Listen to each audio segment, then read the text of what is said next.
19세기 독일의 철학자 헤겔은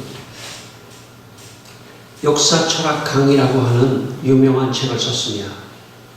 헤겔은 그 책에서 자유의 중요성을 강조했습니다. 헤겔이 그 책에서 이런 말을 했습니다.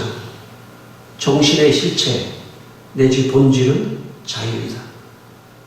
철학은 우리에게 가르치기를 정신의 속성은 자유에 의해서만 존재하고 모든 것은 자유를 위한 수단에 지나지 않으며 모든 것은 오로지 이 자유를 원하고 자유를 산출하는 것이다. 동양인은 한 사람 군주만 자유가 있고 그리스와 로마 세계는 귀족들만 자유가 있으며 스파르타는 개인의 활동과 자유는 뒤로 밀려나고 정신이 결여된 평등만을 목표로 한다. 이에 비해 기독교를 믿는 게르만인은 모든 인간이 인간 그 자체로서 자유입니다. 자유란 자기 자신을 대상으로 하여 그것을 실현하는 것이자 정신의 유일한 목적이다. 세계사란 정신이 스스로를 자유라고 의식하는 자유의식의 발전 과정과 이 의식에 의해서 산출되는 자유의 실현 과정을 나타낸 것이다. 헤겔은 인간 정신의 유일한 목적은 자유라고 말했습니다. 자유가 인간의 삶에서 가장 중요하다고 말했습니다. 여러분, 하나님이 인간을 창조하시고 제일 먼저 주신 것은 자유입니다. 에덴 동산에서 자유롭게 지낼 수 있도록 자유를 주신 것입니다. 그러므로 하나님께서 우리에게 주신 여러 가지 선물이 있지만 그 중에 가장 중요한 게 자유입니다. 우리는 성경에서 사랑의 하나님 이런 표현을 많이 쓰지 않습니까? 사랑의 하나님. 그러나 사실은 엄밀하게 말하면 하나님께서 가장 먼저 자유를 주셨기 때문에 자유의 하나님이라고 우리가 말을 해도 틀리지 않습니다. 여러분, 그래서 인간이 살면서 자유를 억압받을 때 본능적으로 싫어하게 되어 있습니다. 여러분, 우리가 살면서 다른 사람에게 잔소리를 하는 것이 뭐냐면 그 사람을 통제하는 거거든요. 말로. 자꾸 잔소리를 하면 그 자유를 억압하기 때문에 본능적으로 그런 것을 싫어하게 되어 있어요. 인간은 자유롭기를 원합니다.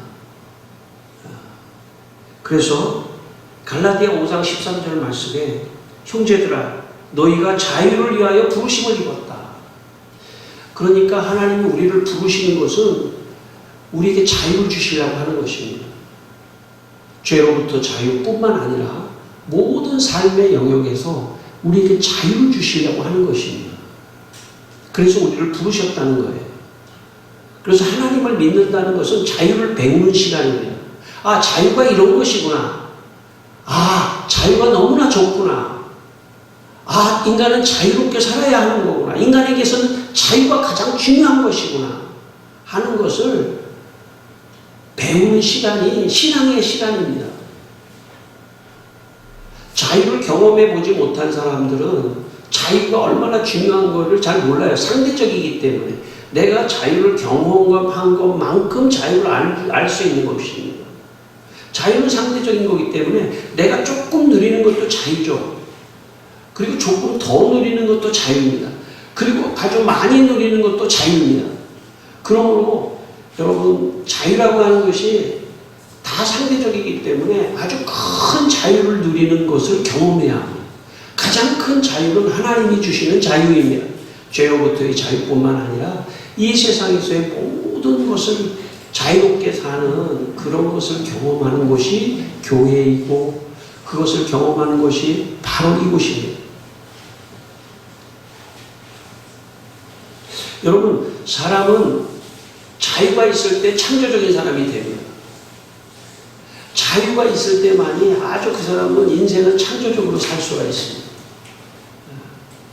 자유가 없으면요, 사람이 끌려다니면서 살게 돼 있어요. 인생도 자유가 없으면 그냥 끌려다니면서 살게 돼 있습니다. 그러나 자유가 있으면 아주 창조적인 사람이 되면서 인생을 살아갈 수 있습니다. 자유가 있을 때 인생은 행복하고, 인생은 참 고난 중에 있지만, 인생이 참 힘들지만, 자유가 있을 때 인생이 그래도 굉장히 참 행복하고 평안하고 좋은 것입니다. 오늘 하나님이 여러분에게 이 자유를 풍성하게 주시기를 주의 이름으로 축원합니다. 우리 다시 한번 16절 말씀, 오늘 본문의 16절 말씀 한번 다시 한번 읽겠습니다. 본문 16절 말씀입니다. 같이 읽겠습니다. 여호와 하나님이 그 사람에게 명하여 이르시되 동산 각종 나무의 열매는 내가 임의로 먹되. 하나님께서 에덴 동산을 창조하시고, 그리고 거기에 동산에 나무의 열매를 많이 만들어 놓으셔서 이 열매를 먹는데, 여기 오늘 표현해 보니까 임의로 먹되 이렇게 되어 있습니다. 임의로. 여기 임의로라고 하고 먹되라고 하는 말을 히브리어를 보면 아주 재밌어요. 왜냐하면 똑같은 단어인데 약간 언어 유희를 하는 그런 단어입니다. 그래서 우리가 잘 여기까지 알 필요는 없지만, 이 히브리어로 토켓이라는 그 단어를 써요. 아콜이라는 건 임의로. 근데 이거 임의로라는 말은, 아콜이라는 말은 무슨 말이냐면 자유롭게라는 거예요. 자유롭게 먹으라는 거예요. 동산에 있는 나무의 열매를 자유롭게 먹으라는 거예요. 아콜. 그런데 거기에다가 타올을 붙여서 토콜, 먹되라고 하는 게 아콜의 그 문법적으로 본다면 미완료형입니다. 그게 무슨 말이냐면 아콜이라는 단어를 가지고 유의를 한 거예요. 두 개가 다 먹되 자유롭게 먹는 거예요. 자유롭게 먹을 때도 자유롭게 먹으라는 거예요. 그러니까 하나님이 얼마나 인간 아담에게 이 자유를 주시려고 하는 어떤 그런 의도가 있다는 것을 이 두 단어를 통해서도 알 수가 있습니다.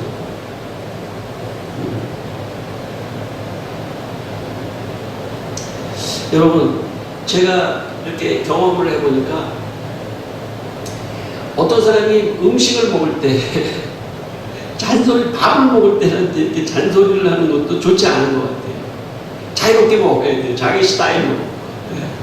왜 그렇게 입에다 음식을 많이 넣고 먹어? 이런 소리도 하지 않는 게 좋아요.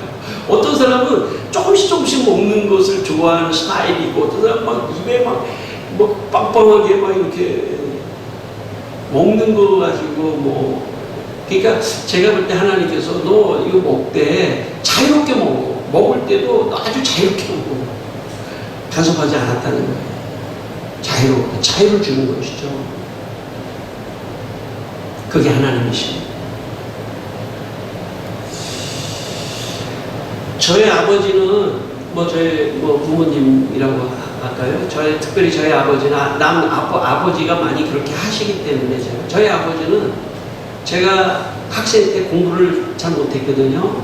노는 것만 좋아하고 공부를 못했는데 저희 아버지는 저한테 공부하라는 소리를 한 번도 제가 들어본 적이 없습니다. 그리고 앞으로 너 이렇게 살아, 너 이런 길로 갔으면 좋겠어 라는 말도 한 번도 들어본 적이 없어요. 그래서 어떤 때는 너무 관심이 없나 이런 생각도 했는데 한 번도 그런 말을 한 적이 없습니다. 그래서 제 미래에 대해서 자유를 주셨다고 저는 생각합니다. 그래서 제가 학생 때 그냥 막 놀고 마음껏 생각하고 마음껏 이렇게 하다가 제가 은혜를 받고 신학 공부를 해야 되겠다. 제가 신학 공부를 해야 되겠다 그러니까 아무 말씀도 안 하시더라고요. 너 하려면 하고 말라고 라는. 그래서 제가 신학 공부를 하는데 너무나 행복하더라고요. 너무나 행복하더라고요. 그리고 그 이후로 지금까지 이 시간, 이 강단에 서 있는 이 시간까지 너무나 행복합니다. 저는 돌이켜 생각할 때 저희 아버지가 너무 고맙더라고요. 왜냐하면 저한테 왜 공부 안 하느냐 아무리 얘기해도 되지 않을 수가 있어요. 그리고 이렇게 갔으면 좋겠다, 저렇게 갔으면 좋겠다, 부모가 가이드라인을 줘서 자녀의 울타리를 막는 것 자체가 저는 자유를 주지 않는 것이라고 생각합니다. 자녀에게. 저는 저희 아이들을 키우면서도 공부하라, 너 미래에 이렇게 가라고 한 얘기를 한 번도 한 적이 없다고 생각합니다. 자유를 주고 싶었습니다. 자유를 줄 때만이 그 자녀가 어떻게 크든 행복한 것입니다. 어떤 길을 가든 행복한 거예요. 부모가 자꾸 가이드라인을 주면 행복하지 않습니다. 왜냐하면 자유를 억압하고 있는 거죠. 부모의 권리로. 하나님은 그런 분이 아닙니다. 하나님은 자유를 주셨습니다. 마음껏 에덴 동산에서 살아보세요.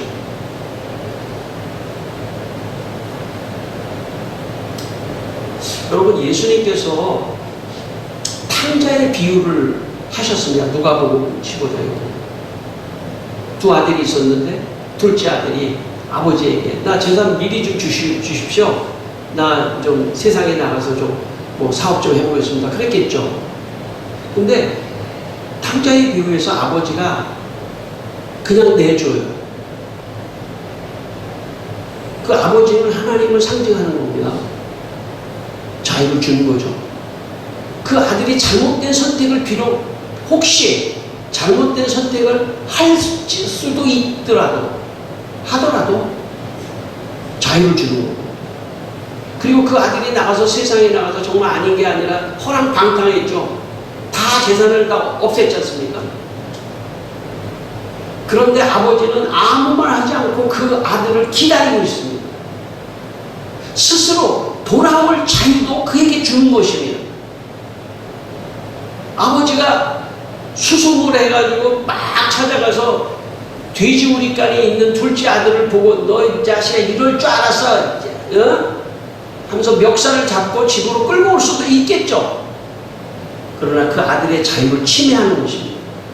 스스로 돌아올 결단할 수 있는 자유마저 아버지가 기다리면서 그가 스스로 결단해서 돌아올 자유도 보장해 주는 것이죠. 여러분, 이게 하나님이라고 생각합니다. 저도 목회를 그렇게 합니다. 기다리지만, 기도하지만 강제하지는 않습니다. 그래서 스스로가 돌아가야 되겠다, 아버지에게 돌아가야 되겠다 하는 그런 스스로의 결정권조차도, 그런 자유조차도 그에게 맡겨주는 멋진 하나님이십니다. 저는 이렇게 우리가 인생을 배워야 된다고 생각합니다.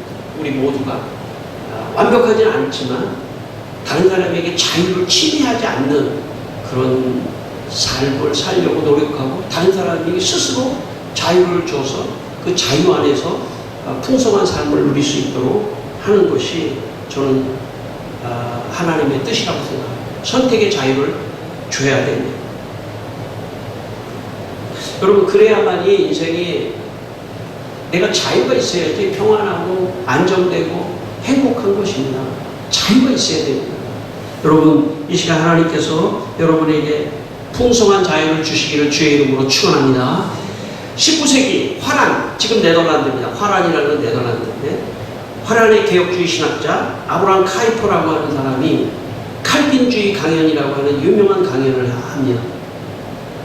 그런데 그 강연에서 다른 많은 기독교 종파가 있지만 개혁주의 장로교가 가장 자유를 강조하는 그룹이라고, 교파라고 그렇게 말을 했습니다. 그는 이렇게 말을 했습니다. 러시아 차르의 황제 교황주의, 또 이건 러시아 정교회를 말하는 겁니다.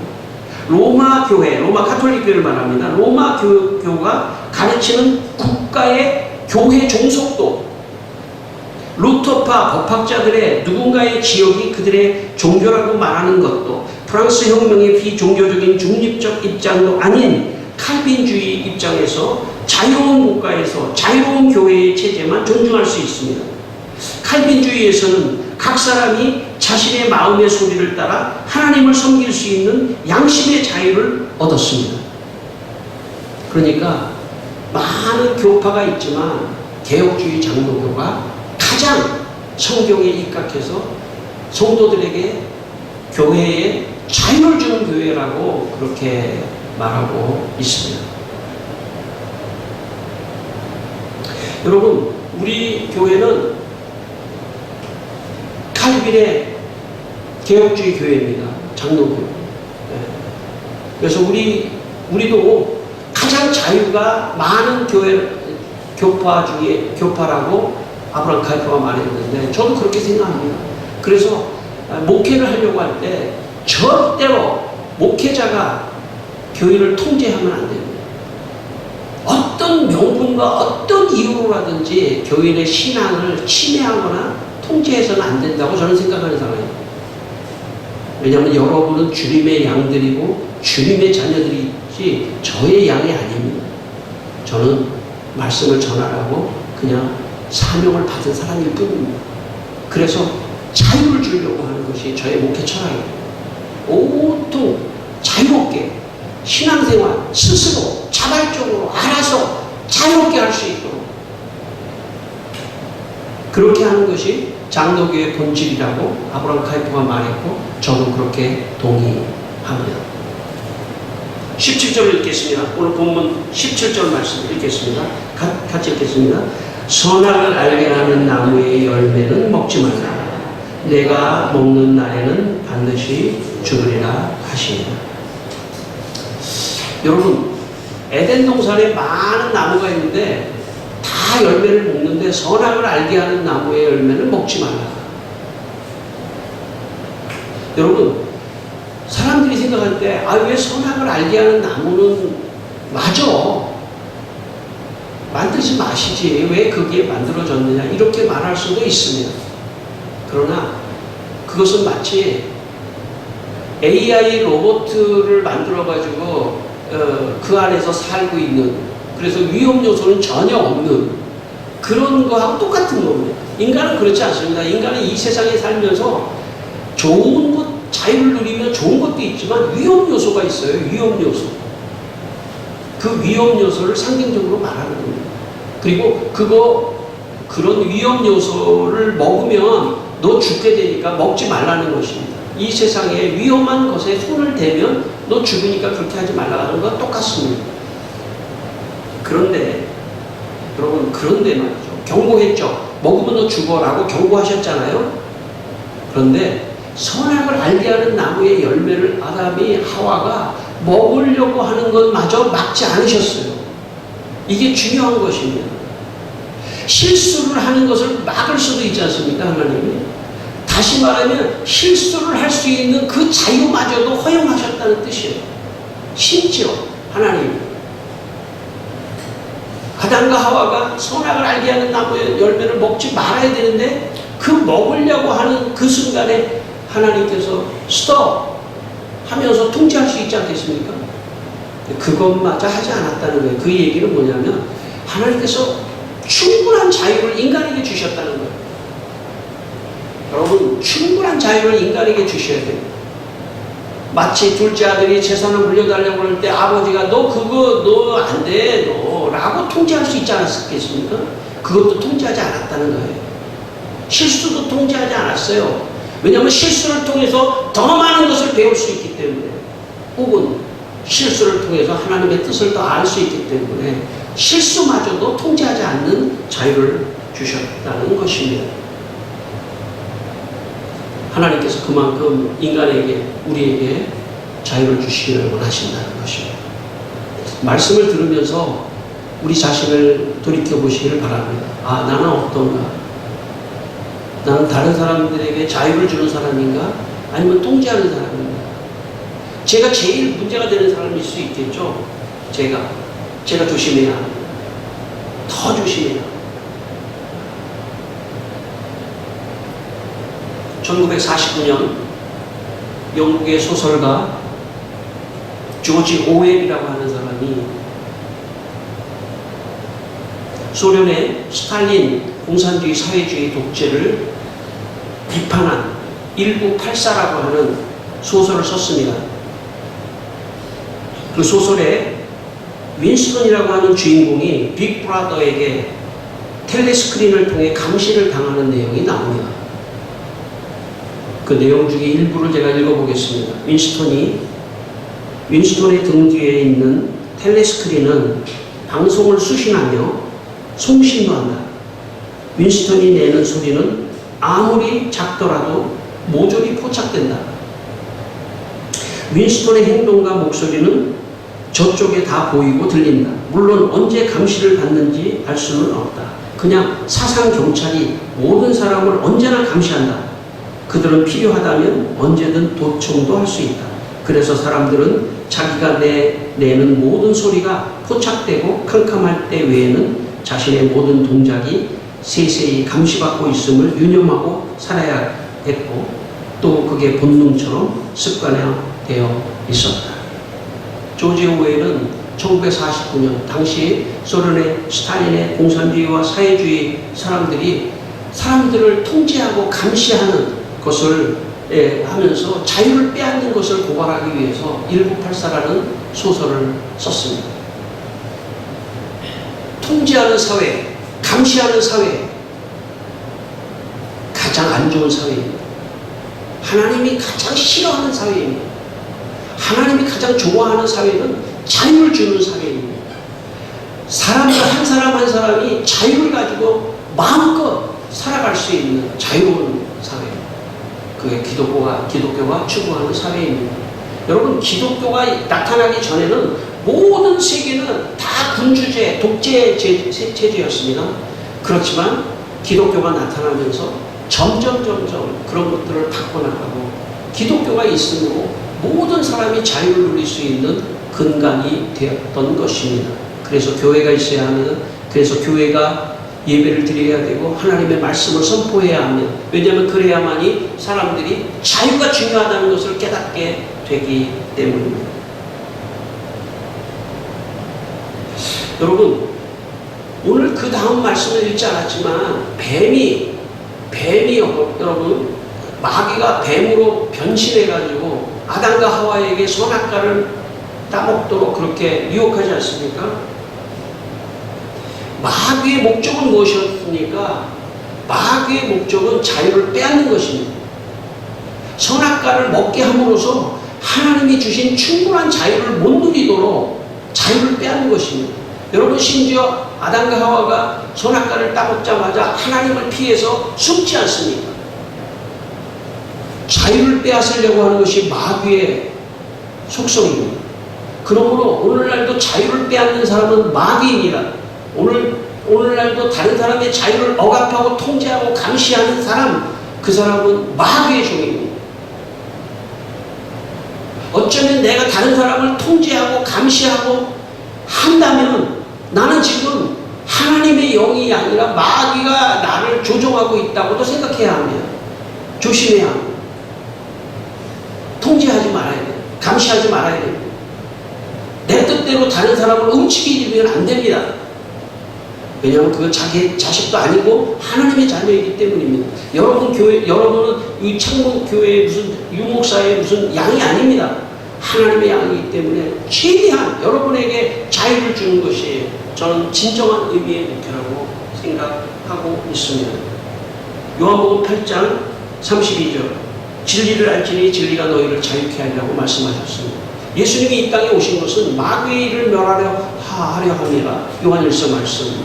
예수님이 와서 마귀를 멸한다는 얘기는 마귀에게 빼앗겼던 자유를 다시 되찾아 주려고 하는 것입니다. 죄의 종으로부터의 마귀가 죄로 말미암아 자유를 박탈하게 하는 것을 죄를 해결해 주심으로 자유를 주실 뿐만 아니라 일상에서 살아갈 때 자유가 중요하구나, 자유를 빼앗는 마귀를 물리치기 위해서 예수님이 오셨습니다. 그래서 진리 안에 있으면 진리가 너희를 자유케 하려고 말씀하셨던 것입니다. 여러분 예수님 잘 믿으시기 바랍니다. 예수님 잘 믿으시면 예수님이 여러분에게 놀라운 자유를 돌려주실 줄 믿습니다. 1860년 미국의 대통령 링컨은 대통령으로 당선되자마자 제일 먼저 한 것은 하나님 앞에 기도했습니다. 하나님, 흑인들이 자유가 없이 이렇게 있습니다. 이들에게 자유를 줘야겠습니다. 링컨이 이렇게 말합니다. 3년 뒤인 1863년 1월 1일 대통령이 되면서 노예 해방령을 선포했는데 그 노예 해방령의 내용이 이런 내용입니다. 하나님께서는 백인에게 자유를 주신 것처럼 흑인에게도 자유를 주셨습니다. 이날 즉시 그리고 이후로 모든 노예들에게 영원한 자유를 선포합니다.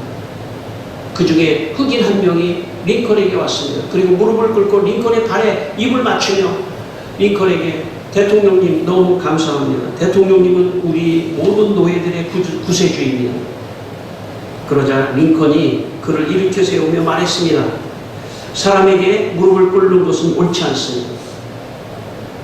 하나님께만 무릎을 꿇고 하나님께만 영광을 돌리십시오. 여러분에게 자유를 주신 분은 하나님이십니다.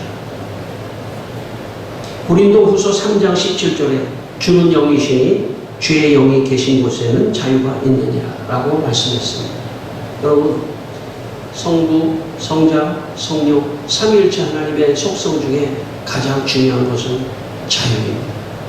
자유를 주시는 것, 그게 우리 하나님이십니다. 하나님을 만나십시오. 하나님을 믿으십시오. 하나님과 가까이 하십시오. 그러면 그분의 자유가 여러분의 마음에 흘러 넘칠 것이며 그리고 그 자유를 가지고 다른 사람에게 자유를 주는 사람이 되어야 하는 것입니다.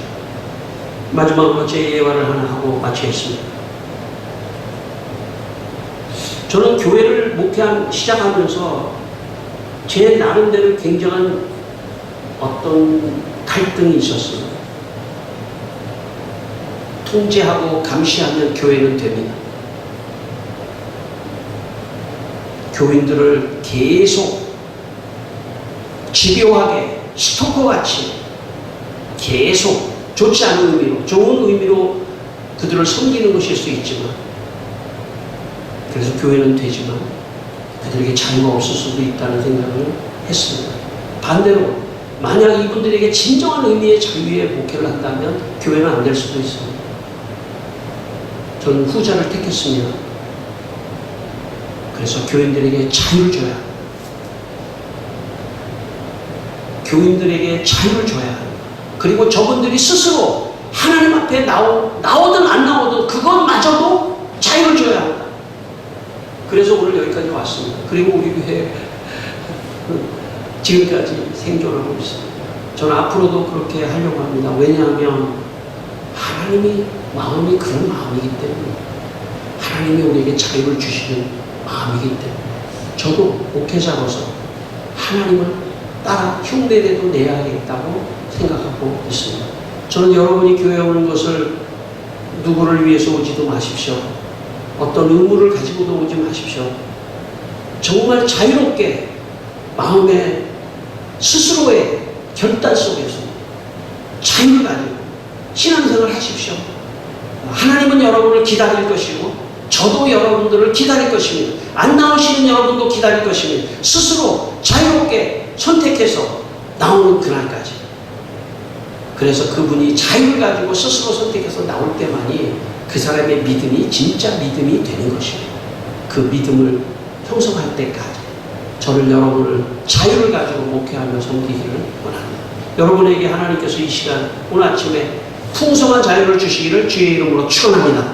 우리 다 함께 기도하겠습니다. 다 함께 기도하겠습니다. 다 함께 기도하실 때 하나님 나에게 자유를 주시옵소서. 우리에게 자유를 주시옵소서. 한번 그렇게 기도하시기 바랍니다. 여러분 스스로가 하나님 아버지 자유를 주십시오. 주여 저에게도 자유를 주십시오. 목회가 부담이 아니라 정말 행복하게 자유롭게 아버지 할 수 있는 목회가 되게 하시고 성도들을 통제하거나 감시하지 않게 하시고 아버지 하나님 왜 안 나왔냐 왜 못 나왔냐 라고 감시하거나 윽박지르지 않게 하시고 모든 것을 하나님께 맡기고 자유를 주고 성도들이 나오든 안 나오든